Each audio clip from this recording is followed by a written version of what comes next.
earlier in the day that was able to punish this sort of comp, but they do have a lot stronger laning phases coming in this time around, so they will have windows where they can potentially play and start to get in those all-in opportunities, but especially as you get more and more items, right? Lucian is still a squishy AD carry. Once you get 1-2 items under your belt, if you can land that burst, if you can land a special... Like, once again, we do have a Cogmore composition.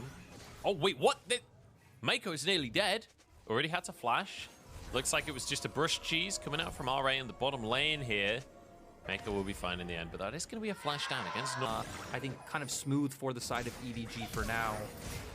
Oh, I'm wrong, flash though. forward from Hung here to get the engage onto Mako. He flashes himself. There's an answer from Lien burning him through, but Mako, he's got a health pot ticking and he's going to survive. And now JJ wants to re-engage, but Lien throws out the flame spitter. The hook comes back in from Hung, but here's Viper with the autos coming in. Flash forward from Viper. The aggressive combo knocked back in with the blast cone, and now it's Hung. Lien trying to finish the kill. It's going to be 2 for 1. Now a scout finally arrives in the fray. Cogmore passive onto iBoy. Flash available for the Kaiser, but it's Scout flashing onto Fofo instead. The bait and switch. The stun comes in. The Sky Split is there, and Scout gets the kill. 3 for 1 in favor of EDG. And that looks so... Even though he goes down, the rest of EDG are able to collapse, as we are going to see here RA hooking back into multiple members because iBoy is following up. Viper flashing in aggressively to finish off that kill. Blast Plant gets proc, he gets brought back in, but look at JJ. He's outputting damage the whole time. Mako was there as well over the wall, providing some utility. And then Scout at this point is on the LeBlanc. Ooh, that was really, really nice from him. Running one way, flashing the other for the chain.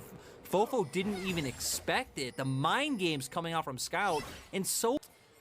You know, it's a scout. Oh, hang on, we've got a play in the middle. What? Whoa, where did Lien go? It's like a magic trick. He's vanished. Hung now in trouble as the Bio-Arcane Barrage comes in, and a bear falls out of the sky onto his head. Suddenly, the support and the jungler are just gone from RA. That'll be a red buff taken. If Cogmore needed any more advantages in this lane, he now has a red buff as well. They can swap into the mid lane if they want to. Scout can go off in the side lane.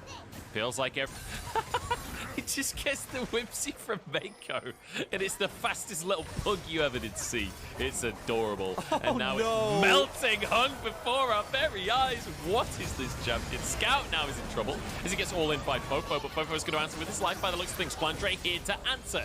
And now Cube looking to turn this one over. Great equalizer across a few people. Cube about to turn into that Mega Gnar. Mako trying to get away through the fire and the flames here. JJ over the wall with his own ultimate, and Viper has arrived. He's ready to melt some health bars. Lien feeling the wrath of that one as Cube desperate to go in, but he finds no opportunity. Terrifying to witness. Yeah, we're going to get a replay here of how Scout goes down. So Scout was trying to look for the flank coming from behind the turret to force him off. I mean, they just all turn the corner and he goes down instantly. Flandre TPing in to take out Fofo. Also did get the Lulu ultimate. We're coming right back into Flandre saying, hey, RA, this isn't your map, this is ours.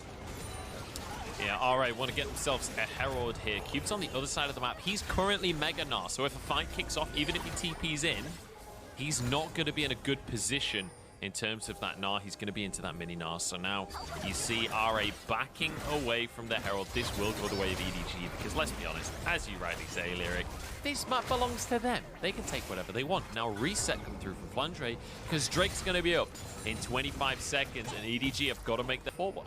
It's kind of insane with Halo Blades. Flandre's here. Hung flashes forward here after shot keeping him alive for a bit, but Flandre just jumps into the middle of everyone, and Lien forced away on the back of the fight.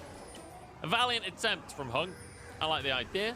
I do like team fighting, but I'm not sure that you're strong enough to be able to go for that. He's 0-3 now. Is RA get a position on the Dragon? I think they may be misunderstanding what's happening in this game here. Viper's in trouble, though, as in goes iBoy to finish that one off. Cube now will be slowed. The Cogmore passive is there. It's going to be kill for a kill in terms of the AD carries there, as iBoy basically just about escapes, but it should be the Drake for EDG. I mean, the thing is, right, this is a concept that we've talked about a lot before of, like, how to play when you're, like, from behind, when you're behind, of, like, you know, looking at things like your scaling or how fights play out. And I think RA feel very unconfident the longer this game goes forward, so they're leaning more towards, hey, it's not about, you know, defensive vision or finding picks or trying to, you know, get a big team fight win to where you can get an objective. But that is preying a lot on EDG's mistakes, which they are making. Oh my God. RA's making those. He'll try to one-shot Lien again and almost does it. Almost. If he'd hit the chain, perhaps there was an opportunity there. But the Herald, this is going to get a second charge as well. There's a minion there if someone's willing to tank the tower. Don't think they can quite finish that one off for now, but a lot of the work done for later is Viper out trading Fofo at this point.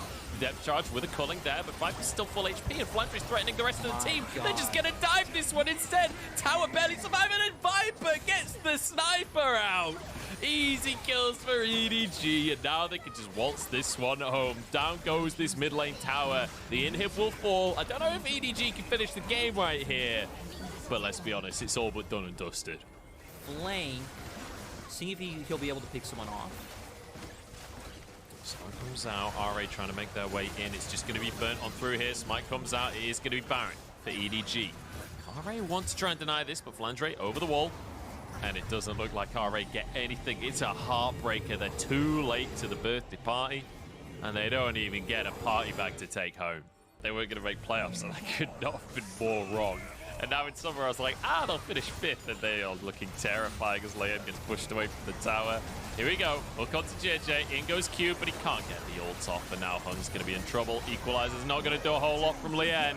And, well, this is going to be all she wrote, I'm pretty sure. Flandre charging in. 1 or 2 more autos will do the trick. Fofo getting onto the fountain. Maybe can answer, but the shield comes through from the Lulu. Mako keeping everybody safe. And now onto the Nexus Towers. Go EDG. We've seen some one-sided games in the LPL, and this may not be the fastest of them, but this was one of the most decisive wins I've seen this split so far as we head into the first day, as we round out the first day of our second week. EDG look dominant. EDG looking like monsters. Now, you know, the thing that I'm sure we all really want to see is